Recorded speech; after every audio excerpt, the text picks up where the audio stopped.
అంటే కొంతమంది అయినా నిజమేనేమో అని అనుకున్నారు. 10 సంవత్సరాలు ఈ తెలంగాణ ప్రజల గొంతు నొక్కేశారు. ఇప్పుడు మరలా అప్పుడు అధికారంలో ఉండి ఎవరిని మాట్లాడనివ్వలేదు, ఇప్పుడు ప్రతిపక్షంలో ఉండి ఎవరిని మాట్లాడనివ్వట్లేదు. అప్పుడు రేవంత్ రెడ్డి గారిని నిన్న వారు గంటలు మాట్లాడారు అధ్యక్ష. ఆ రోజుల్లో రేవంత్ రెడ్డి గారిని 5 నిమిషాలు కూడా మాట్లాడించేవారు కాదు. అంటే అసలు ఈ తెలంగాణ రాష్ట్రం అంటే ఎవరిది?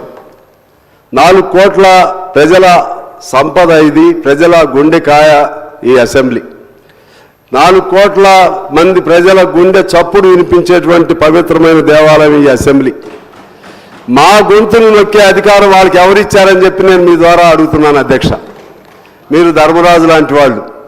నేను మొదటి మీటింగ్లో చెప్పాను, ధర్మరాజుకైనా ఆగ్రహం రావాలి, అలాగని అజాత శత్రువే అలిగినాడు అన్నట్లుగా రావాలి. ఎందువల్లంటే ఇంత ప్రాధాన్యత కలిగినటువంటి గొప్ప బిల్లు ఇది. ఇప్పటికే ధరణి పేరుతో ఈ భూమాతను బంధించారు వీళ్ళు. తెలంగాణలో ఉన్నటువంటి రైతాంగాన్ని బంధించారు.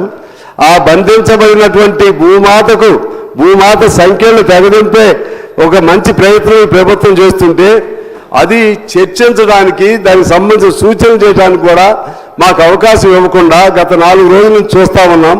ఈ విధంగా వాళ్ళు చేస్తూ ఉంటే ఇక మీకు అనివార్యమైన పరిస్థితులు మీకు రావాల్సిన అవసరం ఉంది అధ్యక్ష. తప్పదు. మేము చేసినా ఇంకొకరు చేసినా సరే ఏదో ఒక సందర్భంగా ఆ సహనానికి హద్దు ఉండాలి. మమ్మల్ని తీసి బయట వేయాల్సినటువంటి అవసరం ఉంది. ఇప్పటికే నేను ముందు అక్బర్ గారితో కూడా చెప్పాను, ఎందుకంటే స్పీకర్ గారికి చెబుదాం, ఎందుకంటే ఎంతసేపు ఇలా నడుపుతారు వీళ్ళు, ఎవరిని ఇలా వాల్యుబుల్ బిల్లు మీద చర్చ జరుగుతూ ఉంది, చాలా సూచనలు ఉన్నాయి, మాట్లాడనీయకుండా ఉన్నటువంటి వాళ్ళకి ఏదో దురుద్దేశం ఉంది, వాళ్ళని సస్పెండ్ చేయమనన్నా చెబుదామని చెప్పి నేను కూడా వారికి చెప్పాను అధ్యక్ష. అంటే ఇక్కడ ఒక ప్రధానమైనది నేనేమనుకున్నానంటే, ఇంతకుముందు ఒక రాంగ్ ఐడియాలో వాళ్ళు ఏదో ఊహించుకుంటే ఏదో జరిగిందేమో అనుకున్నా. కానీ ఇప్పుడు అలా కాదు, ఉద్దేశపూర్వకంగానే ధరణిని ప్రవేశపెట్టారని అర్థమవుతా ఉంది.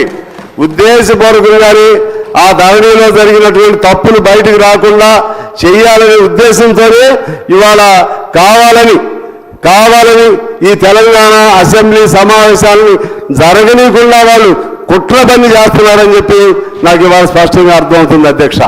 అందువలన వాళ్ళకి ఏదైనా బాధ ఉంటే వాళ్ళు వాళ్ళపైన కేసు పెడితే, కేసు నీ ఒక్కడి మీద పెట్టారా? ఈ దేశంలో నీ ఒక్కడి మీద రండి కేసు పెట్టింది. కేసులు అనేక మంది మీద పెడుతున్నారు కదా. రాహుల్ గాంధీ గారి మీద పెట్టారు, అందరి మీద పెట్టారు, రేవంత్ గారి మీద పెట్టారు, మా స్థాయిలో మా మీద పెట్టారు. మీరు ఎప్పుడు ఇట్లా చేయలేదే. మీ మీద కేసు ఉంటే మీ నాన్నగారు నిరాహార దీక్ష చేశారు కదా, అక్కడ నిరాహార దీక్ష చేయరాదండి. గాంధీ బొమ్మ దగ్గర సానుభూతి అని వస్తుంది. 10 రోజులు చేయండి, వారం చేయండి, మీకు చేతనైన రోజులు చేయండి, నా మీద అన్యాయం పెట్టారని చేయండి. ఇక్కడ మా గొంతును నొక్కే హక్కు మీకెవరిచ్చారు? మీ మీద కేసు పెడితే మమ్మల్ని అందరినీ మాట్లాడనీయకుండా చేసే హక్కు మీకెవరిచ్చారు? అసలు మీ పరిధి ఏంటి, మా పరిధి ఏంటి? ఈ రాష్ట్రం ఎవరిది? ఇది మీదా? మీ ఒక్కరిదేనా ఈ రాష్ట్రం? మీ ఒక్కరి పోరాటంతో వచ్చిందా ఈ రాష్ట్రం? మేమందరం చేయలేదా? నేను కూడా 7 రోజులు నిరాహార దీక్ష చేశాను అధ్యక్ష, తెలంగాణ కోసం. జైల్లో ఉండి మరీ చేశాను. 600 కిలోమీటర్లు పాదయాత్ర చేశాను. ఖమ్మం జిల్లాలో తెలంగాణ భావాలు లేని సమయంలో నా పాదయాత్ర కంటిన్యూస్గా వేల మందితో నడిస్తే ఆ విధంగా తెలంగాణ భావాల్ని ఖమ్మం జిల్లాలో తీసుకురావడం జరిగింది అధ్యక్ష. అందువలన ఆ అంశాల మీద చెప్పిన సమయం మీకు చాలా తక్కువ సమయం ఉంది. ఇప్పుడే నాకు మన శ్రీధర్ బాబు గారు కబురు కూడా చేశారు. నేను జస్ట్ ఐ రీడ్ అవుట్ అధ్యక్ష, మీ సమయాన్ని దృష్టిలో పెట్టుకుని. ఏది ఏమైనా సరే ఇటువంటి ఒక దుర్మార్గపూరితమైనటువంటి ఇంతకుముందు శ్రీనివాస్ రెడ్డి గారు చెప్పారు, నిజంగా ఆయన ఎప్పుడు మాట్లాడినటువంటి భాష వాడు. ఇవాళ దండాయిజం, రౌడీయిజం, దురాగతం ఏం పద్ధతులు అధ్యక్ష? ఇది పెద్ద లేదు, చిన్న లేదు. బీజేపీ వారు పెట్టుకున్న కాగితాలు ఉన్నాయి ఇక్కడ, ఇవి నోట్స్ తయారు చేద్దాం నాగేశ్వర రెడ్డి గారు. ఆ కాగితాలు కూడా చించి పారేస్తున్నారు అధ్యక్ష. నా కాగితాలు కూడా చించేస్తారని నేను తెచ్చి ఇటు పక్క కూర్చున్నాను అధ్యక్ష. అంటే ఏమి తెలవదా? ఆవేశం వస్తే ఏం తెలవదా? మీ ఇష్టం వచ్చినట్టు చేస్తారా? మీ ఇష్టం వచ్చినట్టు చేస్తే అడిగేవాళ్ళు లేడేనా మీ ఉద్దేశం? అడుగుతారు. రేవంత్ రెడ్డి గారు చాలా ఓపిక పడుతున్నారు. ఎందుకంటే అప్పుడు వాళ్ళు చేసినట్లుగా ప్రజలు అనుకుంటారేమోనని. ఇప్పటికే మీరు చాలా ఓపిక పట్టారు. ఇక నుంచి ఈ సభను సజావుగా ఎప్పుడైనా సరే నడపండి అధ్యక్ష. నేనే మొదటి రోజు చెప్పాను, సస్పెన్షన్లు కానీ, నెక్అవుట్లు కానీ, వాకౌట్లు కానీ ఉండొద్దని చెప్పి. ఇక ఇంతమంది 4 కోట్ల మంది ప్రజల గొంతును నొక్కే హక్కు కొద్దిమంది తీసుకుంటే ఖచ్చితంగా ఏదో తప్పు చేస్తే అంటారు చూసారా, శిశుపాలుడికైనా 100 తప్పులని. ఇక మీరు సహించొద్దు. మేము గొడవ చేసినా సరే ఒక 5 నిమిషాలు నిలబడితే చేస్తాం. నీకు చేతనైతే నిలబడి నిరసన తెలియజేయండి. ఆ రోజు సిస్టర్స్ ఇద్దరు చేశారు, నిలబడ్డారు. చేయండి అట్లా. ఓపిక, నిలబడే ఓపిక లేదు. నోటికి ఏది పడితే అది, చేతికి ఏది దొరికితే అది. మంచి లేదు, చెడు లేదు, మాట్లాడే విధానం లేదు. ఇది ఏం పద్ధతి అధ్యక్ష?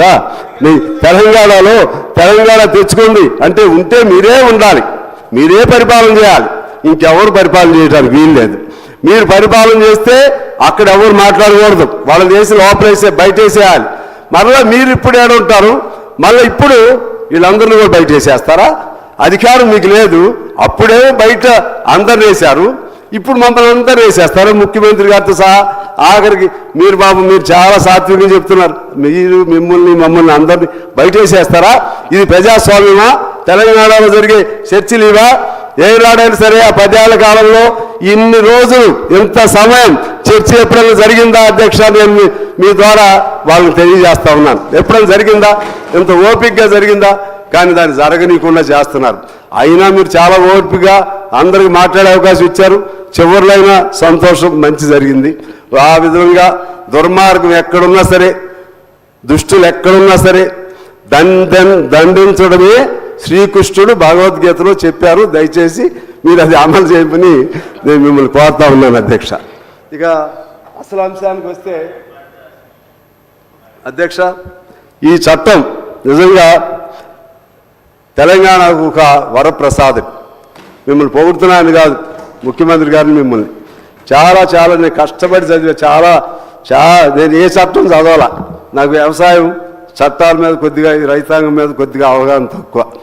చాలా కష్టపడ్డాను. మల్లారెడ్డి గారు అని ఉంటారు పెద్ద ఆయన దగ్గర కూర్చుని ప్రతి క్లాసు చదివాను అధ్యక్ష. పెట్టనివి కూడా మళ్ళీ ఇందులో బిల్లులో పెట్టారు. మేమేమి మీకు సూచనలు చేసాము, అమెండ్ చేసాము, అవన్నీ కూడా మీరు పెట్టారు. అందువలన ఇవాళ ఈ తెలంగాణ, ఇది ఒకనాడు తెలంగాణ భూమి కోసం జరిగిన పోరాటం జరిగిన తెలంగాణ అధ్యక్ష. ఇది ఆనాడు భూమి కోసం, భుక్తి కోసం జరిగిన తెలంగాణ ఇది. ఆ 51లో అప్పుడు మనకి విముక్తి రావడానికి సంస్థాన ఆ చట్టాలని, జమీందారీ చట్టాలని రద్దు చేసే విధంగా ఒప్పందం జరిగిన తర్వాతే ఆనాడు సాయుధ పోరాట విరమణ జరిగింది అధ్యక్ష. ఆ చట్టాలన్నీ మొన్నటి వరకు ఉన్నాయి. ఒక్కటే దెబ్బ, ఒక్క కలం పోడుతో నేను మా మిత్రుడు చెప్పినట్టుగా ఎవడో ప్రాణం ఎక్కడో ఉన్నట్లుగా, ఎవడో ప్రాణం కేసీఆర్ తన ప్రాణాన్ని సోమశేఖర్ ఆయన పేరు ఏదో ఉంది, సోమేష్ కుమార్ చేతుల్లో పెట్టేశాడు. ఆయనకి కోపం వచ్చింది, గొంతు పిసికేశాడు. ఇవాళ నేను అంటున్నా, ఇప్పటికైనా వాళ్ళకి రావాలి అధ్యక్ష.